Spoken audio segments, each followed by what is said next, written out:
La didáctica de las ciencias naturales. Comenzaremos esta presentación hablando de la relación didáctica.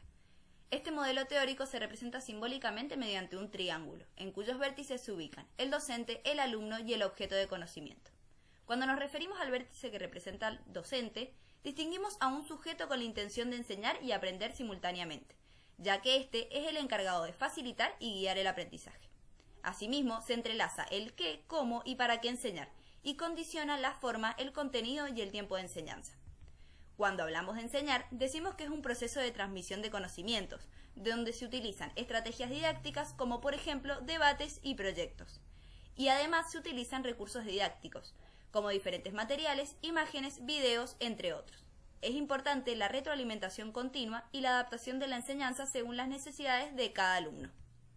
Por otro lado, cuando hablamos de aprender, decimos que es un proceso de adquisición de conocimientos y habilidades, donde se obtiene un aprendizaje continuo, como puede ser la formación profesional, actualización de capacitaciones y la reflexión sobre la práctica docente. Además, el aprendizaje colaborativo, como la interacción con colegas y compartir experiencias y buenas prácticas. Asimismo, la interacción entre enseñar y aprender en cuanto al aprendizaje del docente es a través de la enseñanza, creando un ambiente que fomente la curiosidad, el pensamiento crítico y estableciendo relaciones de confianza con los alumnos.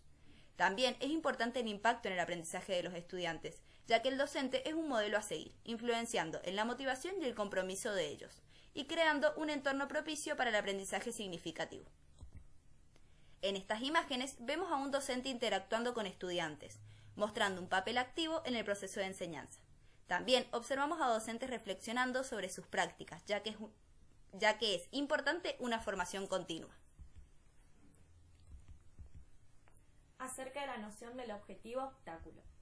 El concepto fue introducido por Jean-Louis Martinat y es la relación entre los objetivos de enseñanza y los obstáculos epistemológicos. El objetivo de enseñanza tiene como propósitos educativos guiar el proceso de aprendizaje. Estos deben ser claros y alcanzables, y además orientan la selección de contenido y estrategias didácticas. Por otro lado, se encuentran los obstáculos epistemológicos, que son concepciones alternativas que poseen los estudiantes, donde también aparecen dificultades que pueden impedir la comprensión de conceptos científicos. Pueden ser de carácter afectivo o cognitivo. Los obstáculos pueden dificultar el logro de los objetivos y es muy importante la identificación de estos como parte del proceso de aprendizaje. El docente implica una formación continua para identificar y abordar los obstáculos.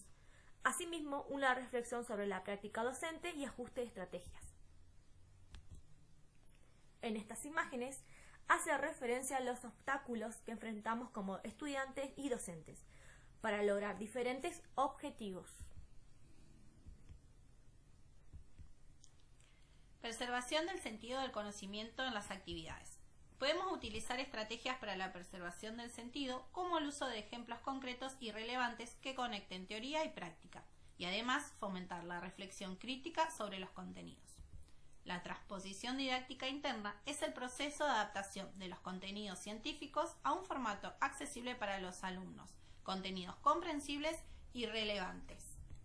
Los contenidos de enseñanza suelen presentarse en programas o diseños curriculares separados de los contextos. Corresponde a los docentes encontrar la manera para presentar los contenidos que desean enseñar, teniendo en cuenta que el alumno necesita vivir situaciones en las que pueda observar, describir en forma oral y escrita, argumentar, interpretar datos y experimentos, conocer modos que se consideren apropiados para constituir y validar el conocimiento. Para la enseñanza de las ciencias naturales se reconocen actividades muy variadas. Mencionaremos 3 tipos de actividades. En primer lugar, los experimentos escolares. La situación experimental es una estrategia de enseñanza que se le ofrece al alumno para su propio aprendizaje. Entre el experimento escolar y el científico existen diferencias. Un experimento exige instalar un dispositivo para estudiar el comportamiento de una parte del mundo artificialmente recortada para ese fin. En cambio, en el campo científico, el marco disciplinar y específico autoriza al investigador a realizar dicho recorte. En el experimento escolar, el docente conoce sobre la respuesta, por lo tanto, es una simulación que no es enunciada, pero resulta conocida por todos los actores. Esto marca una gran diferencia entre ambas. En segundo lugar, nos encontramos las situaciones de lectura. Es necesario estudiar las condiciones en las que se propone la lectura para que sea favorecer la autonomía del lector. La interpretación de un texto es una construcción en la que intervienen los conocimientos que el lector posee y las condiciones en las que se propone la lectura. Si el alumno no conoce el tema, la tarea resultará difícil, requiriendo que el docente intervenga durante la lectura, ampliando la información e indagando sobre las interpretaciones que realizan los niños, especialmente si el texto contiene lenguaje coloquial y científico. Y en el último lugar, las situaciones de escritura. Las actividades de escritura suelen ser utilizadas para que el alumno comunique lo que ya aprendió. La exigencia de escribir puede constituirse en una actividad importante de aprendizaje. Las propuestas deben generar que los alumnos se involucren en la actividad teniendo en cuenta que la escritura debe ser comprensible para el destinatario, intentando convencer a un grupo y no solo localizar información en un texto y copiarla. Estas imágenes representan las diferentes actividades que se han mencionado con una interacción activa del docente y el alumno. El contrato didáctico en situación didáctica. Este es un acuerdo implícito entre docentes y estudiantes sobre las expectativas y responsabilidades en el proceso de enseñanza-aprendizaje. Debe contener 3 elementos fundamentales: las expectativas, que sería lo que se espera de los estudiantes y del docente; las normas, que son las reglas que guían el comportamiento en el aula; y los compromisos, que son responsabilidades asumidas por ambas partes. La importancia del contrato didáctico es que ayuda a establecer un marco claro para el aprendizaje, fomenta la responsabilidad y el compromiso de los estudiantes, y permite ajustes según las necesidades del grupo y del contexto.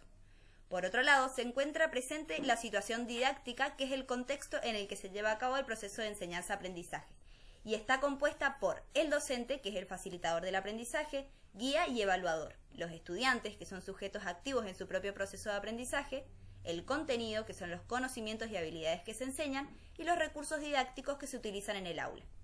Por último, cuando hablamos de las estrategias para implementarlo, hacemos foco en fomentar la comunicación entre docente y estudiante, evaluar y ajustar el contrato según el progreso del aprendizaje e involucrar a los estudiantes en la creación del contrato. Estas imágenes representan el contrato didáctico establecido entre el docente y los alumnos para un clima favorecedor donde se respetan las normas de convivencia.